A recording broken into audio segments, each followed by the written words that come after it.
ബംഗ്ലാദേശിൽ അരങ്ങേറുന്ന അക്രമാസക്തമായ പ്രതിഷേധങ്ങൾക്കിടയിൽ വീണ്ടും രാഷ്ട്രീയ വെടിവെപ്പ്. നാഷണൽ സിറ്റിസൺസ് പാർട്ടി നേതാവിന് പരിക്കേറ്റു. ഇതോടുകൂടി തന്നെ രാജ്യത്ത് ഈ മാസം തന്നെ നടക്കുന്ന പ്രമുഖ നേതാവിന് നേരെയുള്ള രണ്ടാമത്തെ വെടിവെപ്പാണിത്.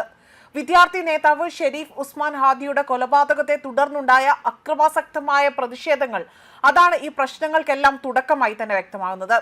പിന്നീട് ആ കലാപത്തെ രാഷ്ട്രീയ പ്രേരിതമായ അക്രമം എന്ന ലേബലിലേക്ക് മുദ്രകുത്താനാണ് പല മതമൗലികവാദികളും ശ്രമിച്ചതെന്നാണ് വിലയിരുത്തപ്പെടുന്നത്.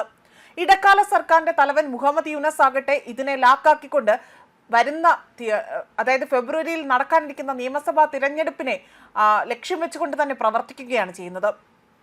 NCPയുടെ തൊഴിലാളി സംഘടനയുടെ കേന്ദ്ര നേതാവായ 42 വയസ്സുകാരനായ മുഹമ്മദ് മൊതലക് എന്ന വ്യക്തിയാണ് വെടിയേറ്റിരിക്കുന്നത്. അദ്ദേഹത്തിന്റെ വീട്ടിൽ വെച്ചായിരുന്നു ഈ സംഭവം നടന്നതും. അതേപോലെ വരും ദിവസങ്ങളിൽ ഈ നടക്കാനിരിക്കുന്ന ഡിവിഷണൽ തൊഴിലാളി റാലിയുടെ ഒരുക്കങ്ങൾക്കിടയിലാണ് ഇത്തരത്തിൽ നേതാക്കൾക്ക് നേരെ വലിയ രീതിയിലുള്ള വെടിവെപ്പ് നടക്കുന്നത്. അദ്ദേഹത്തിന്റെ നില അതീവ ഗുരുതരമാണ് എന്നതാണ് ഇപ്പോൾ റിപ്പോർട്ടുകൾ സൂചിപ്പിക്കുന്നത്. വെടിയുണ്ട തലയോട്ടിയുടെ ഭാഗത്ത് തന്നെ വലിയ രീതിയിൽ തട്ടി എന്നതാണ് നിലവിൽ അദ്ദേഹത്തിന്റെ ആരോഗ്യനില വലിയ രീതിയിൽ തൃപ്തികരമാണ് എന്നതും വ്യക്തമാക്കുന്നുണ്ട്. അതേപോലെ കഴിഞ്ഞ ആഴ്ച ബംഗ്ലാദേശിൽ നടന്ന അക്രമങ്ങൾക്ക് ഒരു ഹിന്ദു യുവാവ് കൊല്ലപ്പെട്ടതിനെ തുടർന്നുകൊണ്ട് തന്നെ വലിയ രീതിയിൽ അവിടെ പ്രക്ഷോഭങ്ങൾ അരങ്ങേറുകയാണ്. ഇതിനെതിരെ വിമർശിച്ചുകൊണ്ട് മുൻ പ്രധാനമന്ത്രിയായിരുന്ന ഹസീന അടക്കം രംഗത്ത് വന്നു. രാജ്യത്തെ നിലവിലെ അരാജകത്വം അയൽ രാജ്യങ്ങളുമായുള്ള ധക്കയുടെ ബന്ധത്തെ അസ്ഥിരപ്പെടുത്തുന്നു എന്നതാണ് അവർ ഇതിനോടായി തന്നെ പ്രതികരിച്ചത്.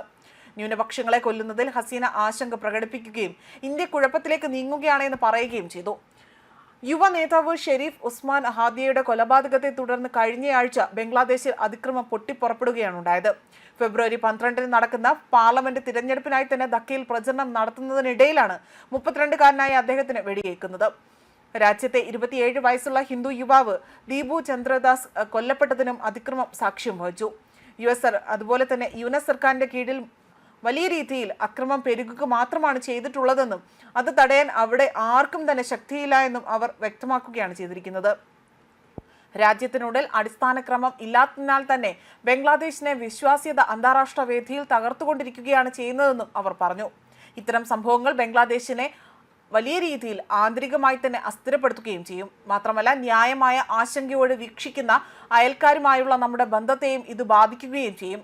കുഴപ്പങ്ങളും ന്യൂനപക്ഷങ്ങൾക്കെതിരായ പീഡനങ്ങളും നമ്മൾ ഒരുമിച്ച് കെട്ടിപ്പടുത്ത എല്ലാത്തിൻ്റെയും തകർച്ചയുടെ വക്കിലേക്ക് ഇന്ത്യ അതിനെ കണക്കാക്കുന്നതായി തന്നെ വ്യക്തമാക്കുന്നു. അതുപോലെ ബംഗ്ലാദേശിൽ തീവ്ര ഇസ്ലാമിക ശക്തിയുടെ ഉദയത്തെക്കുറിച്ചും ഹസീന ചൂണ്ടിക്കാട്ടുകയും ചെയ്തു. ജമാഅത്തെ ഇസ്ലാമിയുടെ നിരോധനം നീക്കിയതിന് യുനസ് സർക്കാരിനെ അവർ വിമർശിക്കുകയാണ് ചെയ്തിരിക്കുന്നത്. യുനസ് തീവ്രവാദികളെ ക്യാബിനറ്റ് സ്ഥാപനങ്ങളിൽ നിയമിക്കുകയും കുറ്റവാളികളായ തീവ്രവാദികളെ ജയിലിൽ നിന്ന് മോചിപ്പിക്കുകയുമാണ് ചെയ്യുന്നതെന്നും അവർ എടുത്തു പറയുകയും ചെയ്തു. ന്യൂസ് ഡെസ്ക് കർമ്മ ന്യൂസ്.